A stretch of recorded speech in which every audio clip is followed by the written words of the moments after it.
ఒక బ్రేకింగ్ వార్త అండి.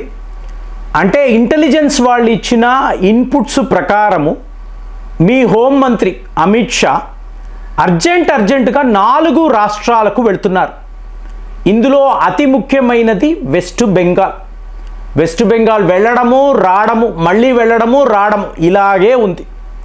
అసలు ఏం జరుగుతుందని కంటిన్యూస్గా మాట్లాడుతున్నాం కదా.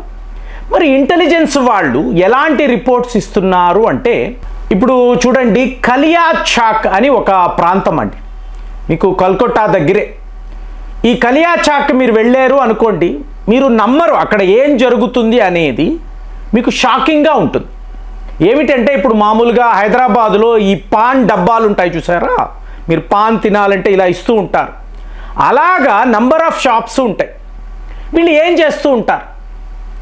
చేస్తారు అంటే, డైరెక్ట్గా ఇప్పుడు మీరు వెళ్ళారు, మీకు ఒక ఆధార్ కార్డు కావాలి, వాళ్ళు ఇమీడియట్గా మీ పేరు, అడ్రస్, ఫోన్ నెంబర్లు అన్నీ క్రియేట్ చేసి ఆధార్ కార్డు ఇచ్చేస్తారు.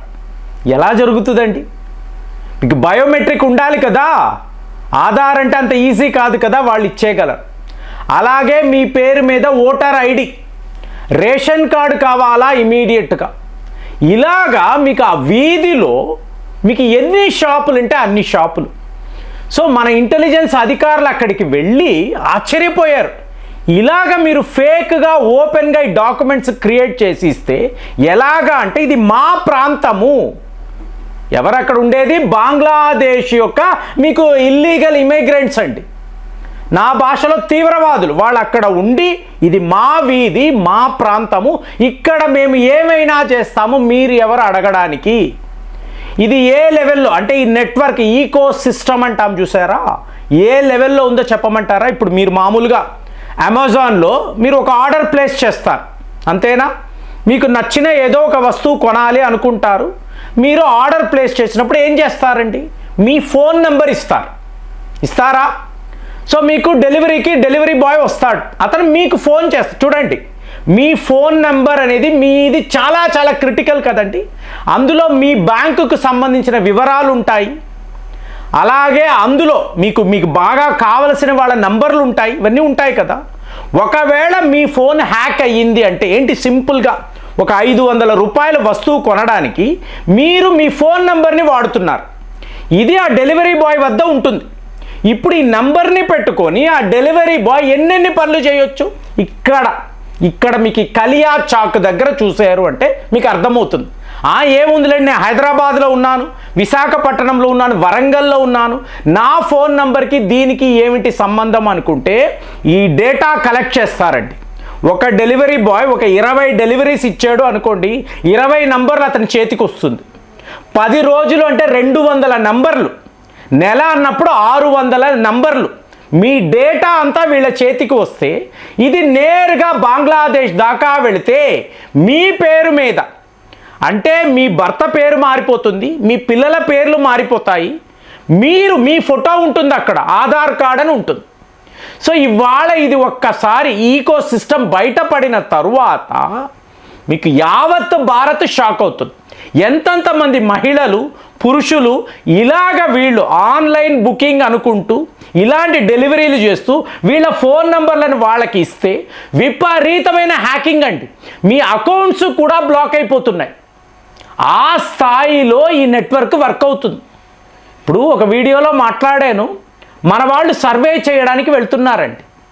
సర్వే చేయడానికి వెళ్ళినప్పుడు మీకు బార్డర్ గార్డ్ బంగ్లాదేశ్ వాళ్ళు ఆపుతున్నారు, అరుస్తున్నారు, గొడవలు పెడుతున్నారు. గొడవలు పెట్టడం కాదండి, వెనక ఉండే గ్రామస్తులు ఉంటారు చూసారా, వాళ్ళకి రాళ్ళు ఇచ్చి విసరండి, అధికారుల మీద విసరండి అంటే వాళ్ళు విసురుతున్నారు, వీళ్ళు ముందున్నారు. అంటే ఒక దేశం యొక్క సైన్యము నిలబడి వాళ్ళ ప్రజలకు ఏం చెప్తుంది, ఇలాగ బార్డర్ సెక్యూరిటీ ఫోర్సెస్ భారత్ వాళ్ళ మీద రాళ్ళు విసరండి. సో ఇప్పుడు సర్వే చేసే అధికారులు బిఎస్ఎఫ్ వాళ్ళకి చెప్తున్నారు, వీళ్ళు AK-47లు పెట్టుకొని వాళ్ళని కాల్చబోతున్నప్పుడు వాళ్ళు పారిపోతున్నారు. ఇలాంటి సిచ్యువేషన్ ఎందుకండి? ఏమీ లేదు, మీకు బార్డర్ ఎకానమీ అంటారండి. 90% బంగ్లాదేశ్ బార్డర్లో జమాత్ ఇస్లామీ అంటున్నాం కదా, జమాత్ ఇస్లామీ 68 సీట్లను మాట్లాడాం కదా. మొత్తం మీరు చూడండి, ఈ సరిహద్దుల్లో అంతా వీళ్ళే గెలిచారు. వీళ్ళు ఏం చెప్తున్నారు? వెస్ట్ బెంగాల్ మనతో కలిసిపోతుంది, సో మనది విడి దేశము, మనదే పాలన, మమతా బెనర్జీ మన నాయకురాలు, సో ఎవరికి ఏ ప్రాబ్లం. చూడండి, అప్పట్లో పర్వేష్ ముషరఫ్ ఏమనేవాడు? హిందుస్థాన్ మనది, 600 ఏళ్ళు మనం పరిపాలించాం, ఇవాళ వీళ్ళెవరు, రేపు మనం కలిపేసుకుందాము. ఏమైపోయారు వీళ్ళంతా? కానీ అలాగే చెప్తారు, ప్రజలు నమ్మిస్తారు. ఇక్కడ ఏమవుతుంది అంటే ఈ బార్డర్ గార్డ్ బంగ్లాదేశ్ వీళ్ళకి ఇది ఒక ఇన్కమ్ సోర్స్ అండి. అటువైపు బంగ్లాదేశ్లో గ్రామస్తులు ఉంటారు కదా, ఒక పిల్లాడు ఉంటాడు, వాడు ఏమంటున్నాడు? నేను సంపాదించుకోవడానికి వెళ్తున్నాను. ఎక్కడికి వెళ్తావురా? సంపాదించుకోవడానికి వెళ్తున్నాను అంటే సరిహద్దుల దగ్గరికి వచ్చేటప్పటికి మీకు ఈ బార్డర్ గార్డ్ బంగ్లాదేశ్ బీజీబీ అంటారు, వీళ్ళు వాడి దగ్గర ఒక మొత్తాన్ని తీసుకొని భారత్లోకి అంటే వెస్ట్ బెంగాల్లోకి అలో చేస్తారు. అటువైపు ఏజెంట్స్ ఉంటారు, ఎవరు ఆపరండి. తీన్ బీగా కారిడార్ అంటారండి. ఈ తీన్ బీగా కారిడార్ గురించి మొన్న కూడా మాట్లాడాను. చుట్టూర్త భారత్ ఉంటుంది, మధ్యలో ఈ బంగ్లాదేశ్కి సంబంధించిన తీవ్రవాదులు ఉంటారు. 3 లక్షల మంది ఉంటారు. వీళ్ళు భారత్లోకి వస్తారు, తమ పనులు చేసుకుంటారు, మళ్ళీ వెనక్కి అంటే ఈ తీన్ బీగా కారిడార్ దగ్గరకు వస్తారు. దాన్ని వాళ్ళు బంగ్లాదేశ్ అంటారు. మన భూమి అండి. చూడండి, ఈ కాంగ్రెస్ నాయకులు ఇంతకు ముందు ఉండిన వాళ్ళు ఎలాంటి ఏర్పాట్లు చేశారు అంటే ప్రతిదీ వాడికి అడ్వాంటేజ్గా మన భూమిలోకి వచ్చి ఇది నాది అని చెప్పి భారత్ యొక్క ఆస్తులను వాడు దోపిడీ చేసుకొని మళ్ళీ బంగ్లాదేశ్లోకి వెళతాడు. అలో చేశారండి. మీకు ఒక ఇంటెలిజెన్స్ అధికారి చెప్తున్నారు, టార్చ్ లైట్లు కూడా ఉండేవి కాదండి, ఇచ్చేవాళ్ళు కాదు. ఎందుకు ఇప్పుడు అంటారు? మరి మీరు పెట్రోలింగ్ చెయ్యాలి కదండి, సరిహద్దుల వద్ద పెట్రోలింగ్ చెయ్యాలా లేదా? టార్చులు లేనప్పుడు పెద్ద పెద్ద అడవులు, పాములు ఉంటాయి, మీకు ఎన్నెన్నో రకాలమైన జంతువులు ఉంటాయి. వీళ్ళు ఎలా వెళ్తారు? వీళ్ళు వెళ్ళేవాళ్ళు కారు. కాబట్టి బంగ్లాదేశ్ నుంచి వచ్చే తీవ్రవాదులు ఫ్రీగా భారత్లోకి, కల్కట్టాలోకి వచ్చేవాళ్ళండి. మరి ఇప్పుడు నేను సంపాదనకు వెళ్తున్నాను అంటారు కదా, ఇక్కడ మీకు జామియా మసీదు ఉంటుందండి.